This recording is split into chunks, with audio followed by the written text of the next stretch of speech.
Grad Bohane, Kevin Barry. S engleskoga preveo Saša Stančin. Što god da s nama ne valja, dolazi nam od te rijeke. Nema tu spora. Kontaminacija zloćom koja se osjeća u gradskom zraku je zagađenje koje donosi rijeka. A ta rijeka je Bohane. Crni, zloćudni vodeni val huči s pustara Big Natina prema gradu koji je stvorila i koji je po njoj dobio ime. Grad u Bohaneu.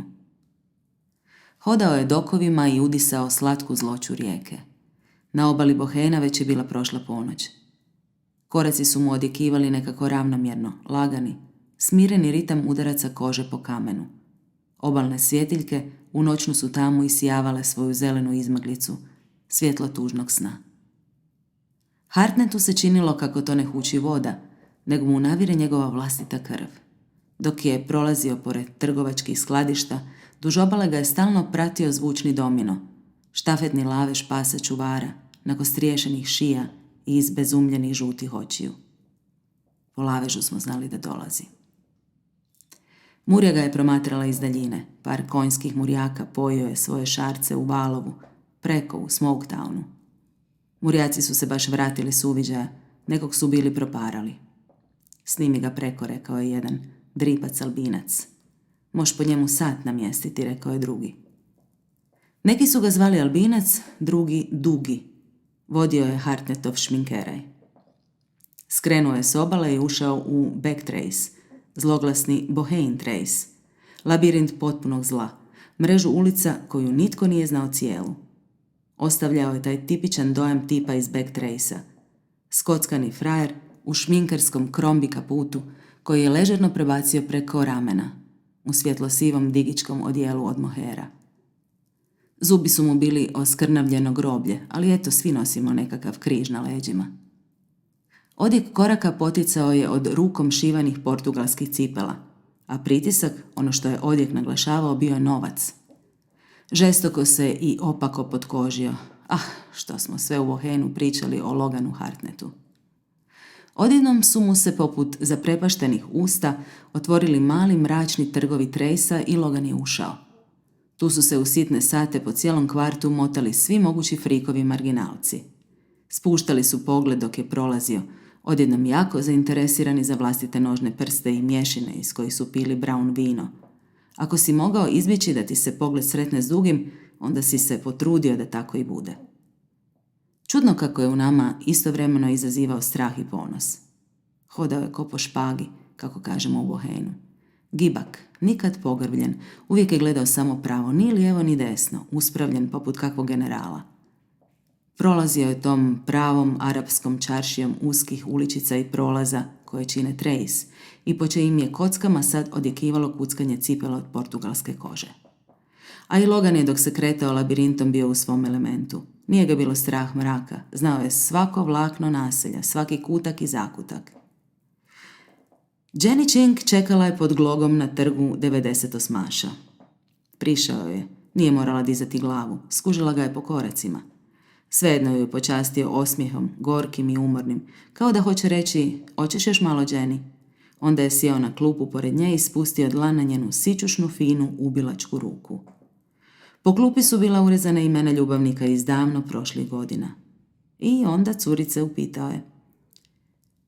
Pizda koju su proparali u Smoketownu, Cusack iz Risesa, rekla mu je. Nije li dobio što je zaslužio, Jen? Pa Cusack je valjda uvijek zasluže. Logan se složi osmijehom tankih usana. Curo, Cusacki su ološ oduvijek.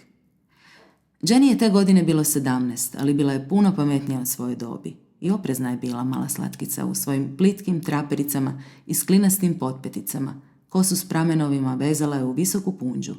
Iz džepa na sisi svoje bijele vinilne jakne izvukla je ostatak tanke cigare i pripalila.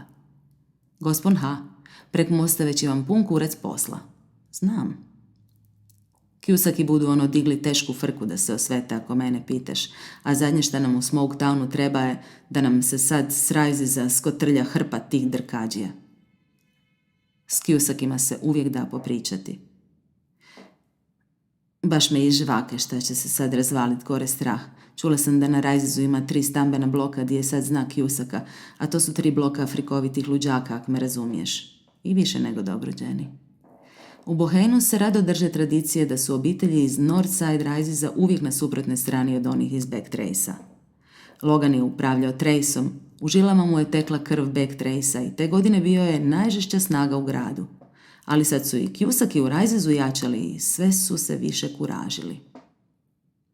Logan, kak ćemo im ga zavući? Jenny je bila namazana svim mastima. Tako su je odgojili, Chingovi su u Smoketownu stara familija. Smoketown su činile kurave, trava, fetišeraji, drogerašnice, sanjarnice i kineski restorani. Smjestio se s druge strane pješačkog mosta, koji je iz Back Tracea vodio na drugu obalu rijeke Bohane, a Hartnettov šminkere je šefovao i u Smoketownu. Ali sad su mu se Cusacki spremali stati na žulj. Ja bih rekao da trebamo prilično promptno na njih, Janice draga, jer će se stuštiti dolje i ovako i onako, jel? Ma to ti, curo, uopće nije u pitanju. Stuštit će se ko bijesni psi, bolje da ih sami natjeramo da se što prije pokrenu. Razmišljala je kojom bi se taktikom mogli poslužiti. Prije nego su skroz spremni da oni kresnu nas, da ih piknemo u ponos. Što to tamo sereš, minkeraj, oko za oko, Kjuzo moj, ili samo mlatiš praznu slamu? Logan se osmijehne.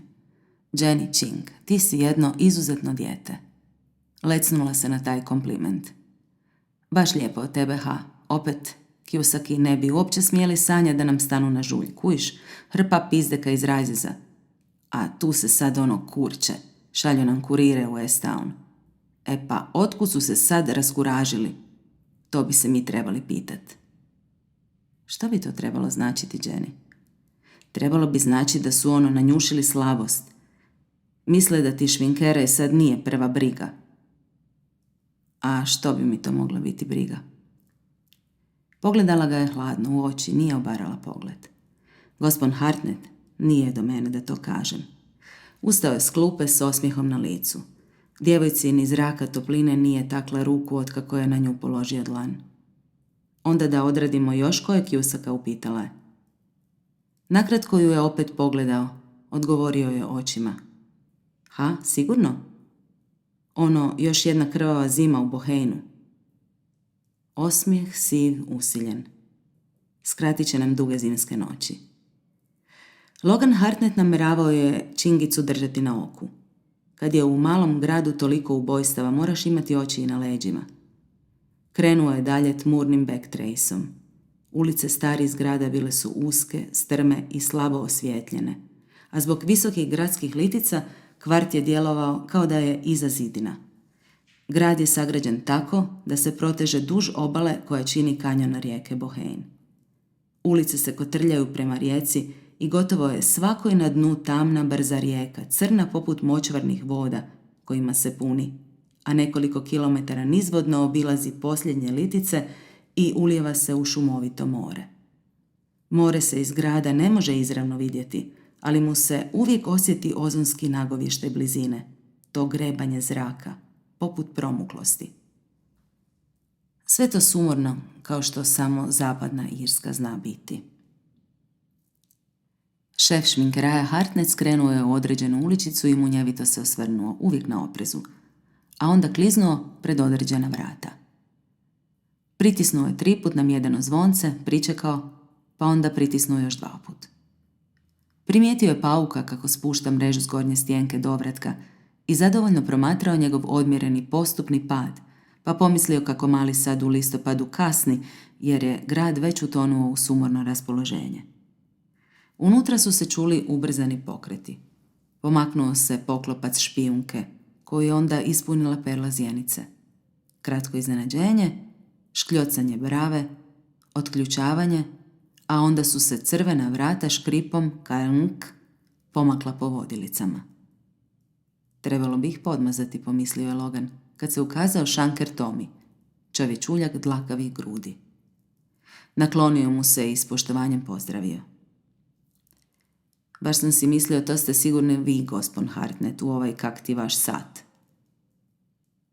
Vele ljudi da je rutina susjed ludila, Tommy. Vele ljudi svašta, gospon Hartnett. Šanker uključi svoj blijedi osmijeh. Ušao je, snažno gurnuo vrata na vodilicama, tako da su se zatvorila uz škljocanje, krak.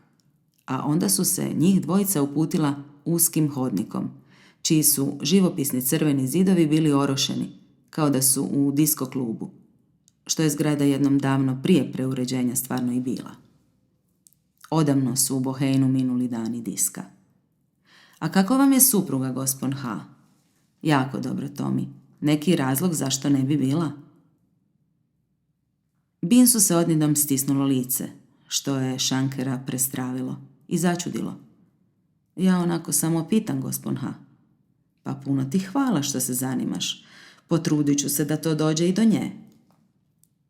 Čudan, izobličen pogled ukazao mu se na trenutak u očima. Onda je prolazavio, skrenuo i otvorio se u prigušeno osvjetljen lokal pospan od tihih noćnih glasova. To je bio Tomijev večernji salon, oaza moćnih u Bohejnu. Duž zida bio je niz ugrađenih klupa tapeciranih crvenim baršunom. U njima su sjedili debeli tipovi velikih podbradaka, zahvalni što je svjetlo prigušeno. Bili su to gradski privrednici, muškarci koji su stavljali lak na kosu, voljeli piti žestoko i jesti masno. Pijanci i kurvari, do zadnjeg, rekao je Logan, dovoljno glasno za one koji ga možda žele čuti. S druge strane finog parketa čekao ga je elegantan šank s mjedenom šipkom. Logan je poput princa krenuo prema njemu, a pogrbljena leđa Shankera Tomija, koji je pojurio naprijed i provukao se ispod poklopca u pultu, bila su naznaka koliko se tu obsesivno ručno poliraju francuski blokovi parketa. Zgrabio je krpu i požurio dodatno uglačati dio šanka gdje je Logan svake večeri sjedio. Tomi, daj, već si mu brazde izdubio. Logan se iskobeljao iz rukava svog krombija i kaput objesio na kvačicu ispod šipke šanka. Jasno se vidjela drška njegovog škelpera, optočenog sedefom s tragovima tirkizno-plave boje. A ugurao ga je ispod ramena tako da mu se sako zakačio na oštricu, da se bolje vidi. Poravnao je moher na digičkom odijelu. Iščupao nit koja mu je visjela sa sakoa. Sneno je vrhom palca prešao preko svoje jagodice filmske zvijezde. Onda, je li tu ikad malo čudno, Tomi? Shanker se svakako malo trgnuo. Čudno, gospon H. Logan se osmijehne hinjenom nevinošću. Rekao sam, čuju li se okolo kakvi tračevi, Tomi, jeli? Ma samo naklapanja, gospon Hartnett, koji uvijek. A da? Ko je kome za vratom, ko koga ševi, ko će dobiti šta ga ide. Logan se nagne nad šank, pa upita nijansu tišim glasom. A ima li kakvih naklapanja izvana o Big Natinu, Tomi? Shanker je jako dobro znao o čemu Logan priča, već se pročulo. Pa za naklapanja valjda znate. A ko je to točno, Tomi? O jednom čovjeku kojeg su valjda vidjeli. Slobodno mu reci ime, Tomi. Ma samo nagađanja, gospon Hartnett. Da čujem. Samo obično ime. Da ga čujem. Shanker je prešao pogledom po prostoriji skroz iskidanih živaca. Gant Broderick, rekao je. Logan je na to ime podrugljivo uzdrhtao kao curica, pa prstima u brzom ritmu zabubnjao po šanku. Prvo Kjusak i sad još i Gant, rekao je. Tome da nisam nešto ozbiljno zajebao u prošlom životu. Shanker Tomi se osmijehne i uzdahne. Možda je to čak bilo i u ovom, gospon H. A baš dobro, Tomi, svaka čast. Shanker se sav bacio na ublažavanje onog što je rekao. Jel vam se to opet javlja strah? Javlja, Tomi, itekako. Shanker objesi krpu na kukicu. Počeo je nešto zviždati u jadnom pokušaju da ispadne nonšalantan. Tomi se bezuspješno trudio, da mu se na licu ne vidi ono što su svi u lokalu mislili, kamo je naginjao razgovor koji se tu prije vodio. Loganu je uvijek služio da procijeni kakvo raspoloženje vlada u gradu. Bohejn bi koji put bilo zeznuto tumačiti. Grad bije glas izoliranog mjesta puno kontraša i svakako smo skloni ispadima bijesa i urnebesa, što nas čini nepredvidljivim. Shanker je sad vršcima živčanih nožnih prsti ukuckao po parketu i izigravao čilost. Što bi vam razbilo brige, gospon Hartnett? Logan se na trenutak zamisli. Pustio je da mu se pogled popne na ventilator koji se na stropu stoički vrtio i sjekao plavičasti dim prostorije. Daj ti meni tucet svojih kamenica, rekao je, i natoči dobro Johna Jamesona. Šanker kimne da je shvatio, pa se baci na posao. Nema baš smisla da mali idemo pod kapom nebeskom, gospon Hartnett. Nema, Tommy. Možemo se slobodno malo uzdići. Nismo baš marva.